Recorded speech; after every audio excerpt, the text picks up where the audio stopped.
अखिल भारतीय अनुसूचित जाति जनजाति कर्मचारी कल्याण एसोसिएशन की राष्ट्रीय उप महासचिव हूँ। साथियों, हम सब जानते हैं यह महीना बहुत ही महत्वपूर्ण है हम सब के लिए, इस भारत के लिए, इस पूरे विश्व के लिए यह महीना बहुत ही महत्वपूर्ण है, क्योंकि इस महीने में हमारे परम पूज्य बोधिसत्व बाबा साहेब डॉक्टर बी.आर. अम्बेडकर ने 14 अप्रैल 1891 में जन्म लिया और इस देश की बहुसंख्यक आबादी को उनके अधिकारों से परिपूर्ण कर दिया। ऐसे बोधिसत्व बाबा साहब, ऐसे महामानव डॉक्टर बी.आर. अम्बेडकर साहब के चरणों में मैं कोटि कोटि नमन करते हुए बाबा साहब के व्यक्तित्व और कृतित्व की बात की जाए तो यह पूरा अप्रैल महीना भी कम पड़ जाएगा। मैं तो कहती हूँ कि 1 जनवरी से 31 दिसंबर लगातार 1 साल भी चर्चा की जाए तो भी कम पड़ेगा। बाबा साहब ने हर एक क्षेत्र में काम किया, हर एक लोगों के लिए काम किया।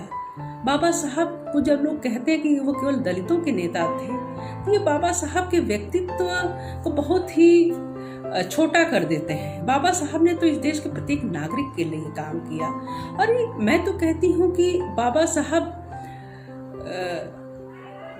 अगर कोई रियल हीरो है तो बाबा साहब ही रियल हीरो हैं, क्योंकि बाबा साहब ने इस देश की आधी आबादी यानी महिलाओं के लिए जितना कार्य किया उतना इस देश के किसी भी नेता ने नहीं काम किया।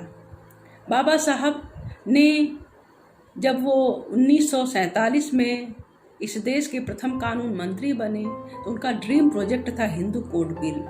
उन्होंने इसको अथक प्रयास किया पास कराने का केंद्रीय संसद में, लेकिन नहीं पास हो पाया। तो बाबा साहब ने निराश होकर के अपना रिजाइन कर दिया 1951 में। और ऐसी घटना, ऐसा उदाहरण साथियों बहुत कम मिलता है कि समाज के हित के लिए, मतलब समाज में नारियों के हित के लिए बाबा साहब ने अपने पद से रिजाइन किया। मैं तो कहती हूँ कि अगर कोई रियल हीरो है तो सिर्फ हमारे बोधिसत्व बाबा साहब ही हैं। आज महिलाओं के दिल में, दिमाग में, उनके होठों पर केवल और केवल बाबा साहब का ही नाम होना चाहिए, क्योंकि आज उनकी जो स्थिति है वो बाबा साहब की वजह से है। अगर वो राष्ट्रपति बनने का सोच सकती हैं और बनी भी हैं, अगर प्रधानमंत्री बनने का सोच सकती हैं, बनी भी हैं, पायलट बन सकती हैं, इंजीनियर बन सकती हैं, डॉक्टर बन सकती हैं, आईएएस बन सकती हैं, प्रशासन के किसी भी फील्ड में जा सकती हैं, विदेश मंत्रालय को संभाल सकती हैं, खिलाड़ी बन सकती हैं। तो ये सब और सब बाबा साहब की देन है।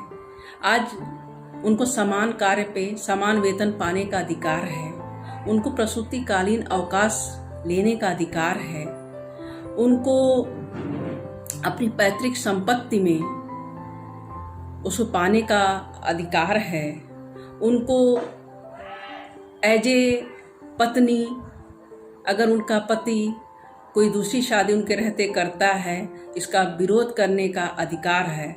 अगर कोई पुरुष उनको प्रताड़ित करता है तो अपने अस्तित्व की रक्षा के लिए, एक नागरिक के रूप में अपनी रक्षा करने के लिए उसे तलाक देने का भी अधिकार है। तो इतना अधिकार बाबा साहब आज की नारी जो यूज कर रही है, इन अधिकारों की संरचना, इन अधिकारों की आधारशिला हमारे बोधिसत्व बाबा साहब ने 1947 में ही रख दिया था। बाद में जब इस बिल की, जब बाबा साहब ये बिल नहीं पास करा पाए और उन्हें निराश होकर के इस्तीफा अपना देना पड़ा, तो बाबा साहब ने ये शब्द कहा था कि मुझे इतना दुख तो पूना पैक्ट का जो समझौता हुआ था उस पर भी नहीं हुआ, क्योंकि पूना पैक्ट ने एक ऑप्शन तो दे रखा था, एक ऑप्शन, एक अपॉर्चुनिटी तो दी थी।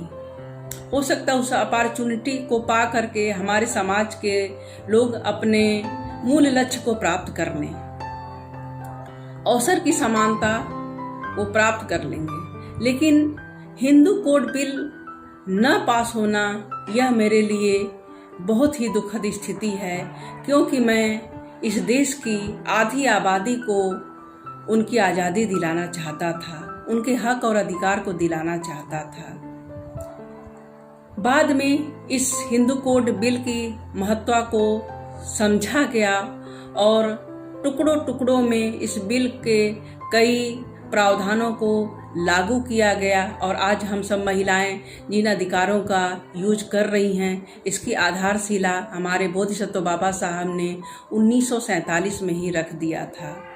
आज वो बाबा साहब की ही देन है कि हमारी महिलाएं अपने आप को इस भारत का एक समान नागरिक समझती हैं, क्योंकि वोट राइट भी हमारे बाबा साहब की ही देन थी। महिलाएं वोट दे सकती थी, वोट का अधिकार रख सकती थी, ये सोच हमारे बाबा साहब की है। महिलाएं एक स्वतंत्र व्यक्ति के रूप में इस समाज में रह सकती हैं, ये सोच हमारे बाबा साहब की है। हमारे बाबा साहब वो सोच रखते थे 1947 के पीरियड में। जो स्थिति आज जापान के महिलाओं की है, जो स्थिति आज न्यूयॉर्क के महिलाओं की है, जो स्थिति आज इंग्लैंड के महिलाओं की है, जो स्थिति आज जर्मनी के महिलाओं की है, उस स्थिति की संकल्पना हमारे बाबा साहब ने 1947 में ही किया था।